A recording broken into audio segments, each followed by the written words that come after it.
गाडेगव्हाण हादरलं, तरुणाचा विहिरीजवळ कुजलेल्या अवस्थेत मृतदेह, घातपाताचा संशय. गाडेगव्हाण तालुका जाफराबाद येथील 30 वर्षीय तरुण कैलास गुलाबगिरी याचा मृतदेह गावाशेजारील शेतातील विहिरीजवळ कुजलेल्या अवस्थेत आढळून आल्याने खळबळ उडाली आहे. मयत 3 दिवसांपासून बेपत्ता होता. नातेवाईकांनी घातपाताचा संशय व्यक्त केला असून शवविच्छेदनासाठी मृतदेह जालना येथे हलवण्यात आला आहे. दिनांक 20 जून 2026 रोजी दुपारी 2 ते 2:30 सुमारास गुरे चारण्यात एका गुराख्याला शेताकडे जाताना दुर्गंधीचा वास आला. वासाचा शोध घेतल्यावर विहिरीजवळील आडोशाला कुजलेल्या अवस्थेत तरुणाचा मृतदेह सापडल्याचे त्याच्या लक्षात आले. गुराख्याने तातडीने गावकऱ्यांना माहिती दिली आणि गावात एकच खळ उडाले. घटनेची माहिती मिळताच टेंभुर्णी पोलीस ठाण्याचे सहाय्यक पोलीस निरीक्षक अविनाश राठोड, बीट अंमलदार राजू डोईफोडे आणि रमेश माने यांनी घटनास्थळी धाव घेतली. पंचनामा करून मृतदेह तातडीने टेंभुर्णी ग्रामीण रुग्णालयात आणण्यात आला. वैद्यकीय अधिकारी डॉक्टर अमोल वाघ यांनी तपासणी करून मृत्यू नेमका कसा झाला हे स्पष्ट होत नसल्याचे सांगितले. नातेवाईकांनी घातपाताचा आरोप केल्याने अधिक स्पष्ट अहवालासाठी तज्ज्ञ वैद्यकीय अधिकाऱ्यांमार्फत शवविच्छेदन करण्यासाठी मृतदेह जालना येथे पाठवण्यात आला आहे. कैलास गिरी 3 दिवसांपासून बेपत्ता होते. मृतदेह कुजलेल्या अवस्थेत आणि विहिरीजवळ आढळल्याने नातेवाईकांनी घातपाताचा संशय व्यक्त केला आहे. त्याचा कोणाशी वाद होता का? कुणी मारलं का? असे प्रश्न उपस्थित होत आहेत. सहाय्यक पोलीस निरीक्षक अविनाश राठोड आणि बीट अंमलदार राजू डोईफोडे यांनी सांगितले की सध्या अपमृत्यू नोंद करण्यात आली आहे. जालना येथील शवविच्छेदन अहवाल आल्यानंतर मृत्यूचे नेमके कारण स्पष्ट होईल. त्यानुसार पुढील कायदेशीर कारवाई करण्यात येईल. अद्याप कोणाविरुद्ध गुन्हा दाखल करण्यात आलेला नाही. गावात शोककळा पसरली असून कैलासच्या मृत्यूमागील सत्य काय आहे याचा उलगडा शवविच्छेदन अहवालानंतरच होणार आहे. कैलास गिरी, वय वर्ष 30, राहणार गाडेगव्हाण, तालुका जाफराबाद. मृत्यू 20 जून 2026. विहिरीजवळ कुजलेल्या अवस्थेत मृतदेह आढळला. सदरील मयताच्या नातेवाईकांनी सवय व्यक्त केलेल्या जालना सामान्य रुग्णालयात त्या तज्ञांच्या सल्ल्याने अहवाल मिळताच गुन्हा दाखल करण्यात येईल, असे राठोड यांनी सांगितले. आमचे प्रतिनिधी जालना महाराष्ट्र लोक न्यूज चॅनलसाठी गजानन पाटील देठे. परवा संध्याकाळी 6 वाजता गेलेली. परवा संध्याकाळी 6 वाजता. आणि मग तुम्ही इथे बाबतीत ती न्यूज कुठं दिली होती? आज गेली पोलीस स्टेशनला तक्रार आम्ही कधी? आज सकाळी. आणि मग ही घटना कधी माहिती झाली तुम्हाला? परवा संध्याकाळी ते गेले आणि नंतरून आलेच नाही. त्यांनी मोबाईल नेला नव्हता सोबत. तरी आम्ही काल दिवसभर त्यांना शोधलं. सगळ्या पाहुण्यारावळ्यात इकडं तिकडं फोन लावले.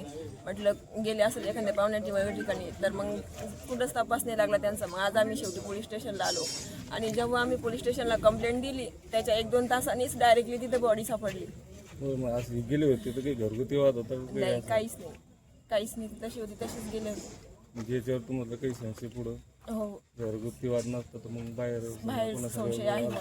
त्याच्या अगोदर वादविवाद झालेला होता? आमचा वाद चालू होता. आमच्या जरा घराचा वाद चालू आहे. याची काही तक्रार दिली होती का तुमची? तक्रार दिली होती आम्ही पोलीस स्टेशनला. पोलीस लोकांनी काही ऍक्शन घेतली नाही त्यावेळेस. त्या तक्रारीला तुमच्या कुठलाही तुम्हाला प्रतिसाद भेटला नाही? काहीच प्रतिसाद भेटला नाही. आणि विशेष म्हणजे आमचं एकच गाव आहे, त्या घर आहे त्या गावामध्ये, तरी आमची कोणीच ऍक्शन नाही घेतली. ते लोक डायरेक्टली म्हणायचे तू कसं घर बांधतो आम्ही पाहतो, तू कसं घर बांधतो आम्ही पाहतो. त्यांनी शेवटी जे करायचं तेच केलं. मग याच्या तुम्हाला काही धमकी वगैरे आली होती का? डायरेक्टली स्पष्ट झालेलं आहे ना सर. आमच्याकडे व्हिडिओ बनवलेले, आम्ही ते काही बोललेले वगैरे, त्यांना धमकावलेल्याचे व्हिडिओ आहे ना आमच्याकडं. ते डायरेक्ट म्हणायचे तू कसं बांधतो घर आम्ही पाहतो. संपली गोष्ट.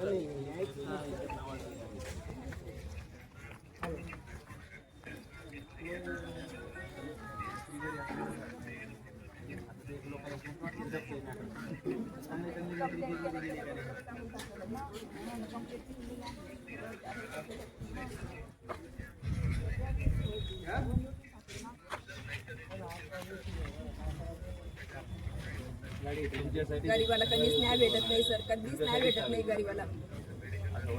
कधीच न्याय भेटत नाही गरीबाला.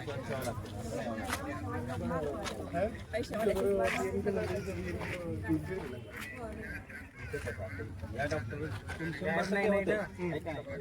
डॉक्टर पण PM इथे होते. पण आपल्याला काय असते अजून जास्त बारकावा जायचा आपल्याला. तर तिथे आहे ना टीम असते डॉक्टरांची. त्याचे फॉरेन्सिक टीम म्हणजे त्याचं MD एक शिक्षण झालेलं असतं. ते फक्त PM करण्यासाठी म्हणजे बारकावे आतले बारकावे. म्हणजे एखाद्या कधी कधी कसं असते लोक आधी मारून टाकतात नंतर विहिरीत टाकतात. मग ते कसं कळतंय बाबा ते विहिरीत पडला होता तर त्याला मारून फेकलं होतं. ते त्याच्यात कळतं की आपल्या शरीरामध्ये काय बदल होतो. तर मी यांना असं धरलं आणि सोडलं, करून काही दिसत नाही, पण आतून कट केल्यानंतर काय काय ते सगळं दिसते. किंवा एखादा माणूस आहे आपण म्हणतो जळून मेला किंवा हे मेला, पण ते आधीच मारलं असल्यानंतर त्याला वरून पेट्रोल टाकून जळून टाकलं, मग त्याच्या आतमध्ये धूर जाते का? आधीच जर मारून टाकलं तर जात नाही. मग हे कुठं कळते? तिथं कळते. जर माणूस खरंच जुळून मेला असेल तर त्याच्या नाकात सगळे काजळी ते धूळ सगळं खूप जातं. ह्या गोष्टी सगळ्या बारकावे कळण्यासाठी ते असतात. एखाद्यानं मी असं धरलं याला किंवा गळफास दिला कोणी, तर इथलं हाड तुटते, वरून दिसतंय का आपल्याला? आतमध्ये दिसतं. आणि ते कसं तुटलं? दोरीने तुटलं, हातानं तुटलं, लाकडीने तुटलं, दगडाने तुटलं, हे सगळं बारकावे ते करतात. त्याच्यासाठी तिकडं रेफर आपण आपल्याला उद्या एखाद्या गोष्टीवर शंका दिवस येतात नाही माणसाला. आपण आज जे बोलतो ठीक आहे, आम्हाला विश्वास आहे बाय डॉक्टर साहेबांना, 100% आम्हाला आहे विश्वास, तुम्हाला बी असं, पण आपल्याला अजून याच्या पुढे जायचं ना. एकदा आपण हे केलं, इथं PM केल्यानंतर अजून दुसरी नाही. फक्त काय उशीर होतो, आज सकाळ होतो, म्हणजे नाईटला काय करत नाही, त्यांचे नियम असतात. हां तुम्हाला माहिती आहे.